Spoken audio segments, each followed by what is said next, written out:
Hello everyone, कैसे हो आप सब। आशा करती हूँ आप सब बहुत अच्छे से होंगे और बहुत होंगे खुशहाल। तो ये मेरी छठ सीरीज चल रही है, जैसा कि आप सबको पता है। तो खरना तक का ब्लॉग तो ऑलरेडी जा चुका है और आज जो डे है ये है अर्घ का डे। मतलब आज ही सूर्य को ढलते हुए सूर्य को शाम में अर्घ की जाती है, पूजा की जाती है। तो बस मैं और पूनम फटाफट से किचन में लगे हुए थे, क्योंकि हम लोग को सारे काम को फिनिश करके फिर नदी की तरफ भी जानी थी, क्योंकि नदी में ही इस अर्घ को दिया जाता है। और ये देखिए बन रही थी प्रसादी, जो कि नॉर्मली इस चीज़ में सबसे इम्पॉर्टेंट चीज़ होती है। और ये ठेकुआ बोलते हैं इसको हमारे तरफ, ठेकुआ या पकवान इस तरह से। और मुझे लगता है कि इस फेस्टिवल में, छठ पर्व में जो ठेकुआ बनती है ना, इस ठेकुआ का हर लोग पूरे साल वेट करते हैं, क्योंकि इस टाइम पे जो ठेकुआ का टेस्ट होता है वो बहुत अल्टीमेट होता है। और मुंबई से जब मैं आ रही थी तो मेरी बहुत सारे फ्रेंड्स के डिमांड थे, खुशी जब बैक आओगे तो प्लीज़ ठेकुआ लेके आना, ठेकुआ लेके आना। तो मैं उन लोगों को अपने ब्लॉग के सोर्स से बताना चाह रही हूँ कि मैं तुम सब के लिए ठेकुआ लेके आ रही हूँ, डोंट वरी। और मेरे व्यूवर्स के लिए भी मैं ये ज़रूर कहना चाहूँगी कि आप लोगों के अच्छे रिस्पॉन्स मेरे छठ ब्लॉग पे आए हैं, जिसको देखने के बाद मुझे सच बताऊँ तो मुझे ऐसा लग रहा है कि हाँ, मेरी मेहनत कहीं ना कहीं सफल हो रही है और आप लोग को पसंद आ रही है। तो बस इस टाइम तक हमारा खाना पीना सब बन चुका था। खाना खाने के बाद हम लोगों ने नहा लिया और डाली वगैरह सब रेडी हो गई। सूप और डाली में सारे फल को, ठेकुआ को रख के सूर्यदेव की पूजा की जाती है। तो माँ बिल्कुल रेडी थी और डाली लेके युवराज जी बिल्कुल निकल चुके थे। तो उनका तो शूट मैं नहीं कर पाई, बिकॉज़ सबसे पहले वो डाली लेके जाते हैं बैक से, फिर सारी लेडीज़ घर की जाती हैं। तो मैं, कैमरा मेरे पास था तो मैंने, मुझसे जो कुछ हुआ मैंने शूट किया। और घर से बहुत दूर में नदी है, नदी में जानी पड़ती है इस पूजा को करने के लिए। और बिल्कुल नंगे पाँव, कोई चप्पल नहीं, कोई स्लीपर नहीं, कुछ नहीं, नंगे पाँव ही जानी होती है नदी तक चल के। और ये देखिए हमारी नदी का माहौल चारों ही तरफ से, आपको देख के आराम से फील हो जाएगा कि ये छठ पर्व का कितना ज़्यादा महत्व और क्या चीज़ होती है। तो ये जो छठ पर्व होता है इसमें 2 दिन सूर्य को अर्घ्य देते हैं। एक तो ढलते हुए सूर्य को शाम में, और फिर कल मॉर्निंग में उगते हुए सूर्य देवता की पूजा होती है। तो कुछ इस तरह से होती है। डाली में जिसकी जितनी मन्नत होती है उतनी डाली रखनी पड़ती है। और बस हम लोग सब घाट पहुंचने ही वाले थे। युवानी की तो अभी आप देखने ही वाले होंगे मस्ती। उसको नदी मिल गई वाटर से भरी हुई, तो मानो उसको सब कुछ ही मिल गया। और मैं चूँकि उसको हमेशा डांटती रहती हूँ ना कि पानी में मत जाओ, क्योंकि थोड़ी विंटर से स्टार्ट हो चुकी है। तो वो ना मेरे से हर 5 मिनट्स आके पूछ रही थी, मम्मा आप गुस्से तो नहीं हो ना, 5 मिनट्स और खेल लो ना। इस तरह से बार बार मुझसे बटरिंग कर रही थी, ताकि मैं उसको डांटूँ ना और पानी में जाने से ना रोकूँ। तो नदी आने के बाद माँ और चाची, मतलब जो जो चाची और माँ ने छठ की हुई है ना, उन लोगों को पानी में उतरना होता है। तो माँ चाची लोग पानी में उतर चुकी थी। और ये देखिए सबसे पहले नहाया जाता है। अगर पानी बहुत हो तो डुबकी लगा सकते हैं, लेकिन अगर पानी कम हो तो फिर लोटे से आप आराम से यहाँ पे नहला दिया जाता है व्रती को। और फिर ये करने के बाद का स्टार्ट होगा हमारा वो सूर्य देवता को अर्घ देने का रिचुअल्स।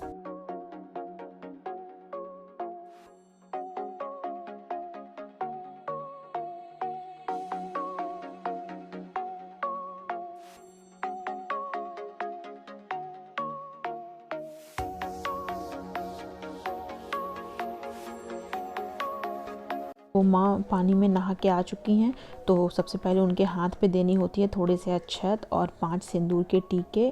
और माँ को भी ऐसे ही जोड़े से अच्छे से उनको उनकी की जाती है, सिंदूर लगाई जाती है। उसके बाद ऐसे मैं सारे में दिए वगैरह जला रही थी, सारे सूप में दिए जला के अच्छे से, और उसको उठा के फिर माँ के हाथों में रखनी होती है। फिर उस सूप से ही माँ सूर्य देवता को अर्घ्य देंगी, और फिर उनकी ही हम लोग फिर अर्घ्य करेंगे और पूजा करेंगे। तो कुछ इस तरह का होता है हमारा ये छठ का पहला अर्घ। तो बस देखिए पूजा स्टार्ट हो चुकी थी, सभी लोग अर्घ देने में बिल्कुल बिजी हो गए थे। और कहीं ना कहीं युवानी भी ये ट्रेडिशन सीख रही थी, तो मुझे हमेशा से लगता था कि नहीं, मैं इसको इन चीज़ों से जोड़ सकूं, इसे सारी चीज़ें बहुत अच्छे से पता हो, ये हर फेस्टिवल से कनेक्ट कर पाए। और भगवान की दया से मुझे लगता है कि हाँ, बहुत हद तक युवानी है कि वो कनेक्ट हो जाती है उसे। मतलब गांव में सारे लोग बोल रहे थे कि हमें बिल्कुल नहीं लग रहा है कि युवानी हमसे सालों से नहीं मिली है। वो सबसे बहुत जल्दी मिंगल हो रही थी, बहुत घुल मिल रही थी। और अर्घ देने के बाद सूप को वापस से लेके उस सेम जगह पे रख देते हैं और फिर माँ कपड़े वगैरह चेंज करती हैं। बाकी चाची लोग की पूजा अभी नहीं हुई थी तो उन लोगों की चल रही थी। और ये देखिए पूजा के बाद की सबसे मेन रस्म, ये जो माँ की साड़ी होती है ना, इनका बहुत इम्पॉर्टेंट रोल होता है। मतलब जिस साड़ी में व्रती छठ को करती है ना, उस साड़ी में बहुत बोलते हैं ना धर्म और पुण्य होता है। तो उस साड़ी को बहुत जन मिल के ऐसे धोते हैं, क्योंकि धोने से कहते हैं ना कि एक व्रती की साड़ी है तो अपना ही इम्पॉर्टेंट होता है। तो बस सब लोग मिल के हम लोग इसको ही कर रहे थे। तो बस युवराज जी भी बिल्कुल मेरे सपोर्ट में थे अच्छे से माँ की साड़ी को धोने में। और नदी में सच कहूँ तो मुझे खुद को भी बहुत मज़ा आ रहा था, पर चूँकि मैं वहाँ की बहू थी तो बस मैंने अपने आप को जैसे तैसे कंट्रोल करके रखा था। मैं अपने आप को पानी से बार बार ऊपर करके आ रही थी, नहीं तो मेरा मन बड़ा हो रहा था कि मैं और डीप जाऊँ, थोड़ा बीच में जाके थोड़ी देर घूमूँ पानी में।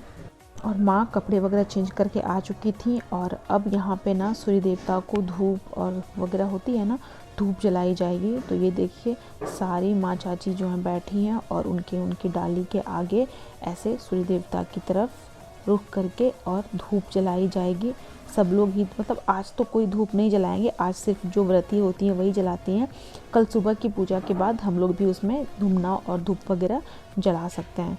तो बस ये धूप चल रही थी, मैं माँ की हेल्प कर रही थी क्योंकि उनकी फास्ट थी ना ऑलरेडी आज मुझे लग रहा है तीसरा दिन हो जाएगा माँ का मतलब फास्ट का।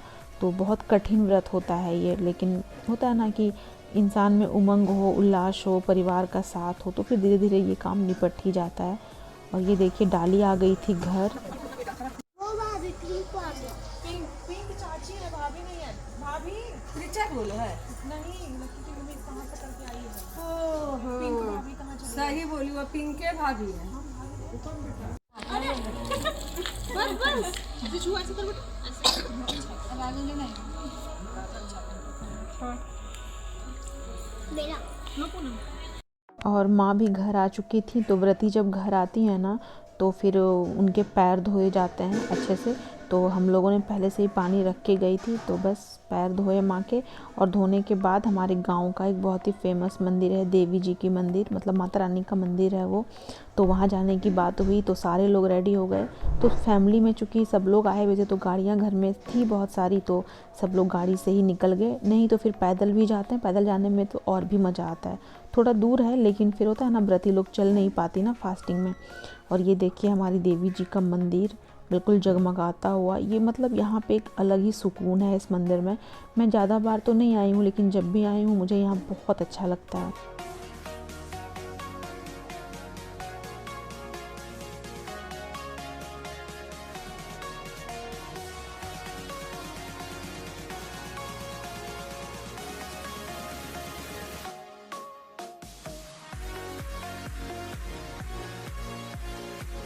ये हमारे गांव की बहुत ही फेमस मतलब होता है ना देवी जी की मंदिर है।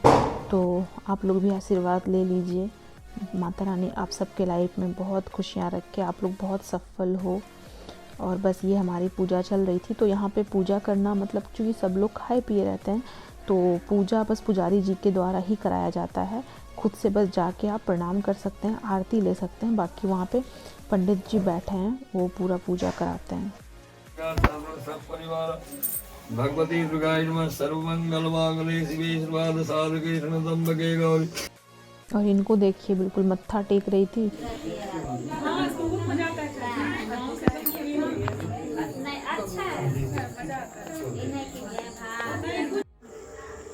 हेलो एवरीवन, उम्मीद कर रही हूँ कि आपको अब तक का जो भी मेरा रहा है आज के छठ का ब्लॉग पसंद आया होगा। और छठ के बाद ये देवी स्थान है, मतलब यहाँ पे माता रानी की बहुत ही फेमस मंदिर है ये हमारे गांव की। तो हम आए हैं गांव के टेंपल। नॉर्मल तो बहुओं को यहाँ पे आना मतलब नॉर्मल के डेज़ पे अलाउ नहीं है, बट हाँ अगर घर में शादी है या कोई पूजा है, छठ है, तो माँ लोग के चाची लोग के साथ हम लोग यहाँ पे आते हैं। तो देख ही रहे हैं पूरा मंदिर, आप लोग भी आशीर्वाद ले लीजिए। बहुत फेमस टेंपल है, यहाँ पे सारी मुरादें पूरी होती है। तो गॉड ब्लेस यू एवरीवन। और मेरी शक्ल देख के आप लोग को लग रहा होगा ना कि मुझे हुआ क्या है। तो ऐसे ही यहाँ रहना पड़ता है बहुओं को, मतलब कोई मजबूरी नहीं है लेकिन हाँ मुझे ऐसे रहना अच्छा भी लगता है क्योंकि थोड़ी दिन के लिए आती हूँ तो मैनेज कर सकती हूँ। और चूँकि नींद बिल्कुल यहाँ पे नहीं हो पा रही है क्योंकि पूजा बैक टू बैक शेड्यूल रहता है ना, इस वजह से नींद मतलब मुझे लग रहा है 3 घंटे 4 घंटे 2 घंटे ऐसे ही चल रहा है हमारा। और पूजा वगैरह करने के बाद फैमिली फ़ोटो तो बनती है ना, क्योंकि मुझे लग रहा है कि शादी और छठ दो ही ऐसा ओकेज़न होता है जब हमारी पूरी फैमिली मतलब पापा जी के सारे भाई और फिर जितनी चाची हैं जितने सारे लोग इकट्ठे होते हैं, तो ऐसे टाइम पे फ़ोटो शूट वगैरह करके रख के होता है ना, मेमोरी बन जाती है। और ये देखिए फिर यहाँ से हम लोग निकल चुके थे देवी जी के दर्शन करने के बाद, और हमारा नेक्स्ट पड़ाव होगा गांव की काली मंदिर। और इन शॉर्ट में मैं आप लोग को एक बात बताऊं, मुझे बहुत ज़्यादा अच्छा लगा इस बार यहाँ पे छठ अटेंड करके। मैं बहुत टाइम से आती रही हूँ, पर इस बार ऐसा हुआ ना कि सारे ही लोग संयोग से इकट्ठे हो गए, क्योंकि कोरोना के कारण लास्ट ईयर भी कोई नहीं आ पाया था ना। तो बहुत इन्जॉय हुआ मतलब किया मैंने, और अपने इन्जॉयमेंट के साथ साथ उम्मीद कर रही हूँ कि आप लोग भी मेरे ब्लॉग्स को एंजॉय कर रहे होंगे। अगर हाँ तो प्लीज़ मेरे चैनल को लाइक सब्सक्राइब देना बिल्कुल ना भूलें। बहुत जल्द हाजिर होंगी अपनी एक नई वीडियो और नई ब्लॉग के साथ। तब तक के लिए bye bye everyone, take care, God bless. और एक और ज़रूरी इन्फॉर्मेशन, कल के बाद परसों वाले डे मैं निकलूँगी अपनी मम्मी के घर। यस मीन्स मेरे मम्मी पापा के घर, मेरा मायका। तो डोंट मिस।